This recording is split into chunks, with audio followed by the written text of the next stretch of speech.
Welcome to Launchpad Education. My name is Sumit. NGT, that means National Green Tribunal ने India के सभी शहरों में फायर क्रैकर्स पे बैन लगा दिया है. Now this is a scientific ban. ऐसा नहीं है कि सभी शहरों के अंदर ब्लैंकेट एब्सोल्यूट बैन लगा दिया गया है, but there are certain scientific principles on the basis of which this ban will be applicable. तो इस वीडियो में हम डिस्कस करेंगे what is national green Tribunal, air quality standards क्या चीज है, and what is the air quality index. क्योंकि on the basis of these indexes, on the basis of these air quality standards, different शहरों के अंदर ये ban लगाया जाएगा. दिल्ली के अंदर तो एब्सोल्यूट बैन लगा दिया गया है, पटाखे चलाए ही नहीं जा सकते. Be it Diwali, be it Gurpurab, new year और क्रिसमस, जो भी फेस्टिवल हो आप पटाखे नहीं चला सकते. So we are going to discuss these few things in this video. First of all हम इस खबर के बारे में जानेंगे कि इशू है क्या. Second, we are going to move on to the ambient air quality standards. Then we will be discussing about the National Green Tribunal, and finally हम air quality index के बारे में जानेंगे. Now because of the stubble burning, this air quality is a very important issue. और क्योंकि सारा north India हर साल सर्दियों के करीब एक गैस चैम्बर में तब्दील हो जाता है, तो ये बहुत इंपॉर्टेंट इशू है related to your environment, ecology, current affairs. So we need to know everything that is related to air quality in India. तो नेशनल ग्रीन ट्राइब्यूनल ने एनसीआर, नेशनल कैपिटल रीजन यानी दिल्ली और उसके आसपास के इलाकों में 9 नवंबर से 30 नवंबर तक फायर क्रैकर्स चलाने पे कंप्लीट ब्लैंकेट बैन लगा दिया है. इसी के साथ ये ब्लैंकेट बैन, ये बैन पटाखे चलाने पे उन सभी इंडिया के शहरों पे भी एप्लीकेबल होगा जिनकी एयर क्वालिटी लास्ट ईयर नवंबर के महीने में पुअर कैटेगराइज की गई थी. This was the order of NGT chairperson justice Adarsh Kumar Goyal. NGT, it is like the highest judiciary for environment in India.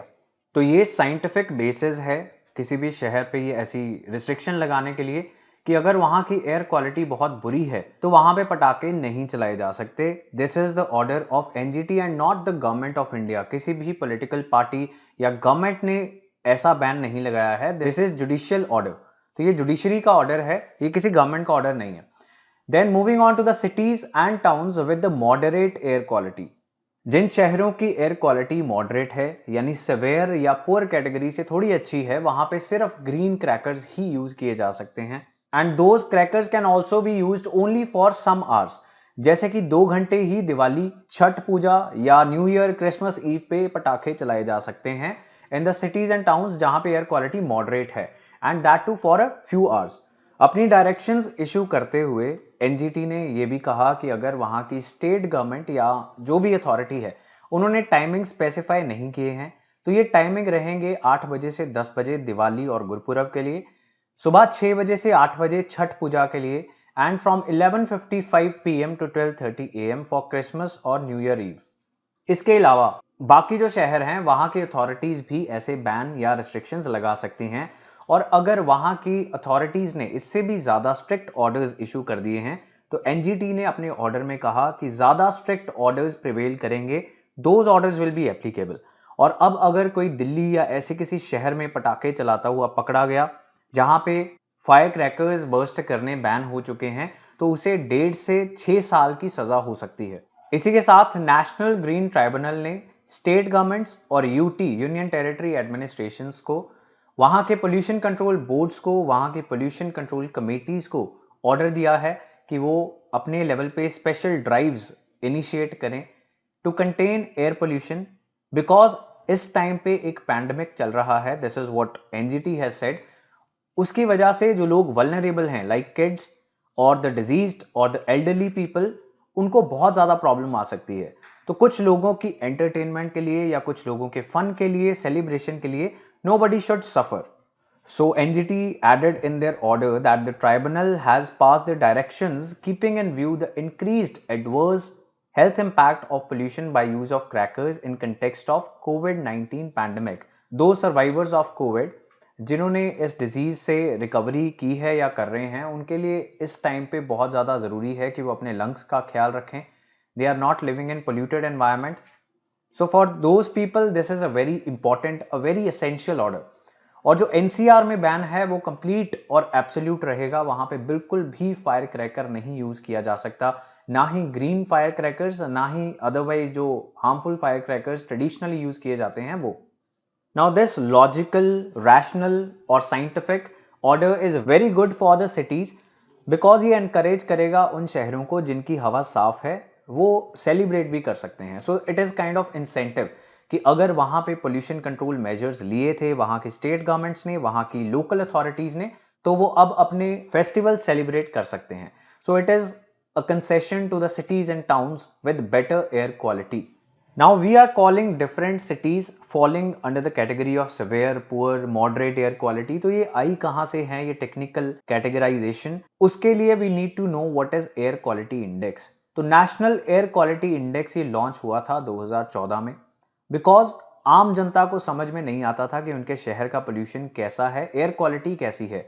तो गवर्नमेंट ऑफ इंडिया ने इसको सिंप्लीफाई करने के लिए एक एयर क्वालिटी इंडेक्स लॉन्च किया and the theme or the purpose or the objective behind this air quality index was one number, one color, one description for the common man, so that शहर के किसी important building पे colour coding display की जाएगी, number display किया जाएगा और उसकी डिस्क्रिप्शन भी दी जाएगी कि वहां की एयर क्वालिटी काफी खराब है और इसके क्या इंप्लीकेशंस होंगे। फॉर एग्जांपल ऐसा लिखा जाएगा कि अगर आप प्रोलॉन्ग्ड आउटसाइड रह के ब्रीदिंग करते हो तो आपके लंग्स को कोई डैमेज हो सकती है।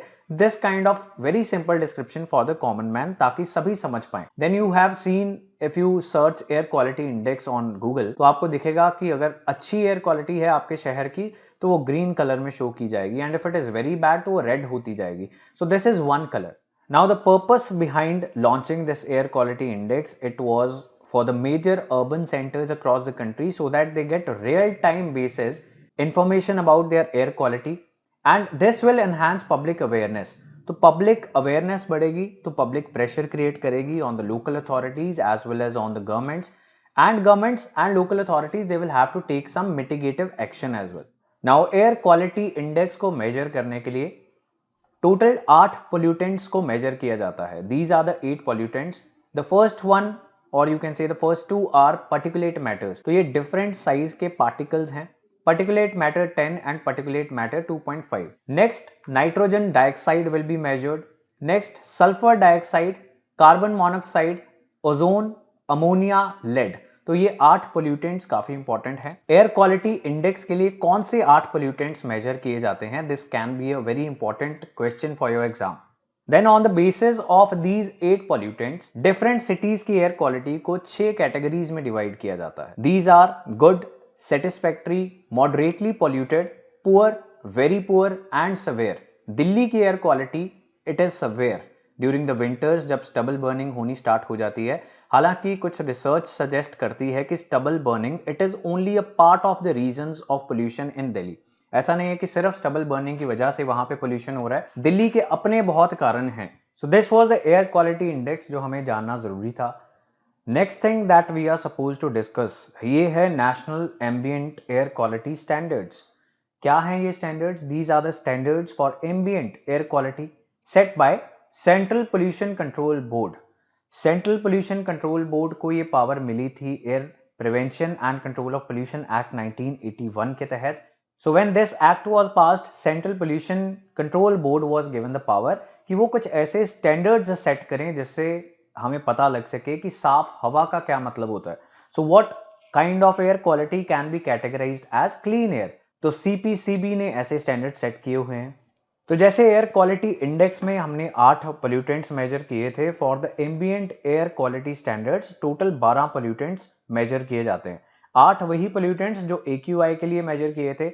इसके अलावा 4 और चीजें मेजर की जाती हैं। These are benzene, benzopyrene, arsenic and nickel. तो ये थे आपके national ambient air quality standards. The last thing and the most important one that we are going to discuss is national green tribunal. National green tribunal बना था 2010 में और इसे बनाया गया था एक एक्ट पास करके। This act was national green tribunal act. In very simple terms, NGT is like the Supreme Court for the environmental cases. Environment से जुड़े हुए सभी cases NGT में जा सकते हैं सीधा ही. So it is a specialized body equipped with the necessary expertise to handle environmental disputes involving multidisciplinary issues. इसका पर्पस ये है कि इंडियन जुडिशरी में केसेस काफी टाइम तक पेंडिंग रहते हैं. The average time taken for the redressal of a case, it can go up to more than a decade. तो 10 साल तक अगर कोई environmental issue पड़ा रहेगा तो environment को तब तक बहुत डैमेज हो जाएगा. For example, कोई coal mining का issue है and some environmentalists they want that mining in the sensitive areas like the Western Ghats वो नहीं होनी चाहिए. अब हो सकता है कि जुडिशरी भी इसी हक में फैसला दे, लेकिन अगर इस केस को 10 साल 15 साल लग जाएंगे तब तक वेस्टर्न घाट्स में बहुत ज्यादा डैमेज हो चुका होगा. So, for effective and expeditious disposal of cases relating to environmental protection and conservation of forests and other natural resources, including enforcement of any legal right relating to environment and giving relief and compensation for damages to persons and property, so everything that is related to these things, it will be heard by National Green Tribunal. ये जो line है, this has been specified by the NGT Act 2010. और important बात यहां पे ये है कि इस ट्राइब्यूनल को कोड ऑफ सिविल प्रोसीजर 1908 के तहत काम नहीं करना. So they are not bound by Code of Civil Procedure, they are guided by the principles of natural justice. अब क्योंकि इस ट्राइब्यूनल की डेडिकेशन है कि इसे सिर्फ एनवायरमेंटल मैटर्स ही सुनने हैं, तो यहाँ पे एनवायरमेंटल जस्टिस या एनवायरमेंटल जो केसेस हैं उनका निपटारा थोड़ा जल्दी हो जाएगा. It will be a speedy justice for the environmental issues and this will also reduce the burden of litigation on the high courts. High courts में जो केसेस हैं उनमें भी कमी आएगी, तो जो बाकी केसेस हैं उनकी पेंडेंसी जो है वो कम हो जाएगी. इस ट्राइब्यूनल की मैंडेट है that they are suppose to try to resolve a case within 6 months. ये कोशिश करेंगे, ऐसा नहीं है कि ऐसा होना ही चाहिए, but the tribunal it will try to do this. And this tribunal, the formation of this National Green Tribunal, it draws inspiration from India's constitution. हमारा एक fundamental right है under Article 21, that is protection of life and personal liberty. और supreme court ने पिछले कई सालों में इस राइट की डेफिनेशन को बहुत ज्यादा एक्सपैंड किया है. फॉर एग्जांपल, सुप्रीम कोर्ट ने प्रोटेक्शन ऑफ लाइफ के इंटरप्रिटेशन में बहुत सारे और राइट्स जोड़ दिए हैं. Right to education, right to travel, right to come back to your own country, and similarly right to have a healthy environment is also a fundamental right under article 21, protection of life and personal liberty. So as fundamental rights breach होने पे हम directly supreme court भी जा सकते हैं. Similarly अगर कोई environmental issue से रिलेटेड किसी व्यक्ति का राइट ब्रीच हो रहा है, for example some person says that if I am not getting clean air to breathe, I am not having protection of my life under article 21, तो वो भी फंडामेंटल राइट की डेफिनेशन में आ जाएगा. और इस ट्रिब्यूनल के एक चेयरपर्सन रहेंगे. There will be judicial members and there will be some expert members, and these persons, all of them, they are going to hold the office for a term of 5 years and they cannot be reappointed. और जो NGT के chairperson होंगे ये central government appoint करेगी, but in consultation with the chief justice of India. The principal bench of NGT is in new Delhi और इसके कुछ regional benches भी हैं like in Pune, Bhopal, Chennai and Kolkata. Presently, the chairperson of National Green Tribunal is Justice Adarsh Kumar Goyal. ये supreme court के farmer जज हैं. सो ये अभी इस एनजीटी के चेयरमैन हैं और ये जो इशू हम डिस्कस कर रहे हैं, ये जो ऑर्डर अभी दिया है एनजीटी ने, this has been given by justice Adarsh Kumar Goyal itself. So I hope this video was helpful for you for covering this current affair related to air pollution. So we are not only discussing the issue, we are discussing some important things related to air pollution as well. For example, air quality index, NGT and more. For more such comprehensive videos, subscribe to this channel and you can press the bell icon अगर आप कोई भी video की update miss नहीं करना चाहते. Thank you for watching. You can also follow us on Instagram. वहां पे भी आपको अपडेट्स और कुछ क्विज, important facts ये सब आपको मिलता रहेगा. That is all for today. We will be back with another video. Till then, have a good day.